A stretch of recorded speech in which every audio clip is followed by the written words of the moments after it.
নমস্কার বন্ধুরা, মুনিয়া রন্ধনশৈলী চ্যানেলে আপনাদের সবাইকে স্বাগত। আশা করি আপনারা সবাই খুব ভালো আছেন। রান্নাটা নিরামিষ হলেও স্বাদে কিন্তু ভীষণই জমজমাট।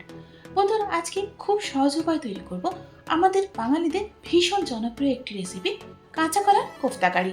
অনেকেই কাঁচা কলা খেতে চান না বা কাঁচা কলার নাম শুনলে কিন্তু নাক সিটকন। তবে আজকে আমি এটা যেভাবে তৈরি করেছি, বন্ধুরা আপনারা যদি ঠিক এভাবেই তৈরি করেন তাহলে দেখবেন ছোট থেকে বড় সকলে হাত চেটে খাবে। আর নিরামিষ দিনের জন্য এই রেসিপিটা কিন্তু দারুণ উপযুক্ত একটা রেসিপি। যদি আপনার হাতের কাছে কাঁচা কলা মজুদ থাকে তাহলে কিন্তু অবশ্যই একবার ট্রাই করে দেখুন রাজকীয় স্বাদের এই কাঁচা কলার কোফতা কারি। আর যদি আজকের রেসিপিটা ভালো লাগে তাহলে লাইক এবং শেয়ার করার অনুরোধ রইল। আর যদি নতুন বন্ধু হন তাহলে চ্যানেলটা সাবস্ক্রাইব করে আমার পাশে থাকবেন। চলুন এবার রান্নাটা শুরু করা যাক। বন্ধুরা, এখানে আমি দুটো কাঁচা কলা এবং একটা একটু বড় সাইজের আলুকে হলুদ দিয়ে সেদ্ধ করে নিয়েছি, কারণ সেদ্ধ করার সময় কাঁচা কলাগুলো একটু কালো পড়ে যায়। এবার আলু এবং কাঁচা কলাটাকে গ্রেট করে নেব। এখানে কাঁচা কলা আর আলুটাকে আমি গ্রেট করে নিয়েছি। এবার এর মধ্যে দিয়ে দিচ্ছি কোয়ার্টার কাপ বেসন, এর সাথে দিয়ে দিচ্ছি 3 টেবিল চামচ চালের গুঁড়ি, দিয়ে দিচ্ছি 1 টেবিল চামচ আদা বাটা।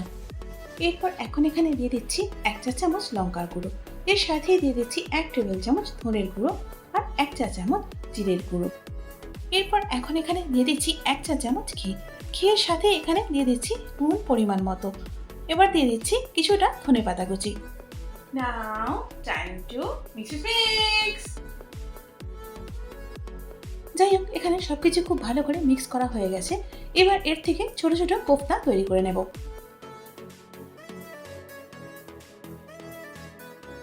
দেখুন বন্ধুরা, এখানে প্রথম কোফতাটা তৈরি হয়ে গেছে, আর বাকিগুলো ঠিক আমি এভাবেই তৈরি করে নেব।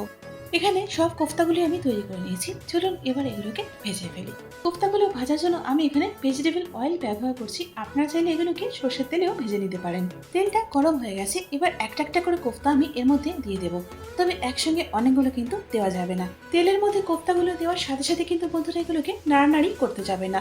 মিনিট 2-3 পরে তারপরে এগুলোকে নাড়াচাড়া করবে, তা নাহলে কিন্তু এগুলো ভেঙে যাওয়ার চান্স থাকবে।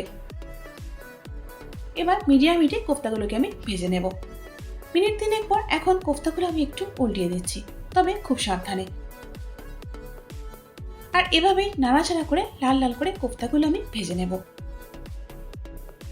দেখুন বন্ধুরা, এখানে কোফতাগুলো ভাজা হয়ে গেছে। এবার এগুলোকে আমি তেলের থেকে তুলে নেব। এখানে 10-12টা কাজু, 1 টেবিল চামচ চার মগজ, 1 টেবিল চামচ কিশমিশকে কিছুক্ষণ ভিজিয়ে রেখেছি জলেতে। এবার এগুলো আমি মিক্সি জারটার মধ্যে দিয়ে দিচ্ছি। এবার এর সাথে এখানে দিয়ে দিচ্ছি 1 টেবিল চামচ আদা বাটা, 1 টেবিল চামচ ধনের গুঁড়ো, ঝালের জন্য দিয়ে দিচ্ছি 1.5 চা চামচ লঙ্কার গুঁড়ো। আপনারা চাইলে এখানে কাঁচা লঙ্কা দিতে পারেন। এর সাথে দিয়ে দিচ্ছি 1 চা চামচ হলুদের গুঁড়ো। হলুদের সাথে এবার দিয়ে দিচ্ছি 1 টেবিল চামচ সবজি মশলা, দিয়ে দিচ্ছি 1 টেবিল চামচ কাশ্মীরি মির্চ পাউডার, আর তার সাথেই দিয়ে দিচ্ছি কোয়ার্টার কাপ দই। এবার সমস্ত কিছু একসঙ্গে খুব ভালো করে পেস্ট করে নেব। আর দেখুন বন্ধুরা, এখানে আমার মশলার পেস্টটা তৈরি হয়ে গেছে। যে তেলে কোফতাগুলো ভেজেছিলাম সেখান থেকে 4 টেবিল চামচ তেল আমি কড়াতে দিয়ে নিয়েছি। এবার ফোড়নের জন্য দিয়ে দিচ্ছি একটা তেজপাতা, একটা শুকনো লঙ্কা, 1 চা চামচ জিরে আর কিছুটা হিং। ফোড়নটাকে কিছুক্ষণের জন্য নাড়াচাড়া করে নিচ্ছি। এবার এর মধ্যে দিয়ে দিচ্ছি আগের থেকে তৈরি করে রাখা মশলার পেস্টটা। এখন লো টু মিডিয়াম হিটে মশলার পেস্টটাকে ততক্ষণ পর্যন্ত ভেজে নেব যতক্ষণ না এর থেকে তেলটা সম্পূর্ণভাবে আলাদা হয়ে যাচ্ছে। বন্ধুরা, বলেছিলাম না খুব সহজেই তৈরি হয়ে যাবে। এখানে আলাদা আলাদা করে মশলাগুলো দেওয়ার কোনো দরকার নেই। সব মশলা একসাথে পেস্ট করে নিয়ে খুব সহজে আর কম সময়ের মধ্যে কিন্তু এটা তৈরি হয়ে যায়। আপনারা কিন্তু অবশ্যই একবার এভাবে ট্রাই করে দেখবেন। দেখুন বন্ধুরা, এখানে মশলার থেকে তেলটা পুরোপুরিভাবে আলাদা হয়ে গিয়ে মশলাটা অনেকটাই শুকিয়ে এসছে। তার মানে মশলাটা ভালো মতো ভাজা হয়ে গেছে। ঠিক এই সময় এর মধ্যে দিয়ে দিচ্ছি 2.5 কাপ জল।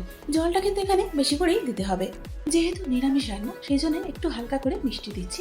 দিয়ে দিচ্ছি 1 চা চামচ চিনি, আপনারা যদি না খান সেক্ষেত্রে না দিলেও চলবে।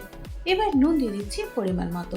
কোফতাতেও আমরা আগেই নুনটা দিয়েছি, এখন দিয়ে দিলাম গ্রেভির জন্য। সুতরাং এখানে যখন আপনারা নুনটা দেবেন একটুখানি হিসাব করে বা বুঝে দেবেন। এখন একবার ভালো মতো নাড়াচাড়া করে নিচ্ছি যাতে করে সবকিছু একসাথে মিশে যায়। এবার গ্রেভিটা ফুটে ওঠার অপেক্ষা করব। দেখুন এখানে গ্রেভিটা ফুটতে শুরু করে দিয়েছি। ঠিক এই সময় এর মধ্যে ভেজে রাখা কোফতাগুলো দিয়ে দিচ্ছি। আবারও একবার একটু নাড়াচাড়া করে মিলিয়ে দিচ্ছি। আর এবার 5 থেকে 7 মিনিটের জন্য কোফতাগুলো একটু গ্রেভির সঙ্গে ফুটিয়ে নেব। 7 মিনিট পর এখন এর মধ্যে দিয়ে দিচ্ছি একটুখানি কাসুরি মেথি, এর সাথে গরম মশলা দিয়ে দিচ্ছি 1 চা চামচ। এবার দিয়ে দিচ্ছি হাফ চা চামচ ঘি। আবারও সবকিছু একবার ভালো মতো মিশিয়ে নাড়াচাড়া করে নিচ্ছি। তবে এবার আর বেশি ফুটানোর দরকার নেই, এই মিনিট দুয়েকের জন্য ফুটিয়ে নেব। এবার এর মধ্যে দিয়ে দিচ্ছি কিছুটা ধনেপাতা কুচি। এখন গ্যাসটা বন্ধ করে দিয়েছি। বন্ধ করে দেওয়ার পর কোফতা কারির সঙ্গে ধনেপাতা কুচিটা মিশিয়ে নিচ্ছি। বন্ধুরা, এখানে কোফতার যে গ্রেভিটা আছে সেটা কিন্তু একটু বেশি রাখতে হবে, কারণ যেহেতু কোফতা পরে গ্রেভিটা টেনে একেবারে শুকনো হয়ে যাবে, সুতরাং সেই বুঝে কিন্তু আপনারা গ্রেভিটা রাখবেন এখানে। আর দেখুন, এর সাথেই তৈরি হয়ে গেল আমাদের অপূর্ব এবং দারুণ সুস্বাদু কাঁচা কলার কোফতা কারি। বন্ধুরা, আমাদের বাঙালিদের নিরামিষ রান্নাও যে কত সুস্বাদু হতে পারে সেটা কিন্তু এই কাঁচা কলার কোফতা কারি না খেলে বোঝা যাবে না। তাহলে আর দেরি না করে চটপট তৈরি করে ফেলুন নিরামিষ এবং সুস্বাদু এই কাঁচা কলার কোফতা কারি। আর আপনাদের কেমন লাগলো কমেন্টস করে আমাকে জানাতে ভুলবেন না। বন্ধুরা, যদি এই ধরনের আরও সহজ এবং ঘরোয়া রান্নার রেসিপি দেখতে চান তাহলে আমার চ্যানেলটাকে সাবস্ক্রাইব করে আমার সাথে থাকুন, আর তার সাথে পাশের বেল আইকনটাও প্রেস করে দিন, যাতে করে আমার নতুন ভিডিও আপলোড হওয়া মাত্রই নোটিফিকেশনটা সবার আগে আপনি পেয়ে যান। এতক্ষণ আমার সঙ্গে থাকার জন্য অনেক ধন্যবাদ।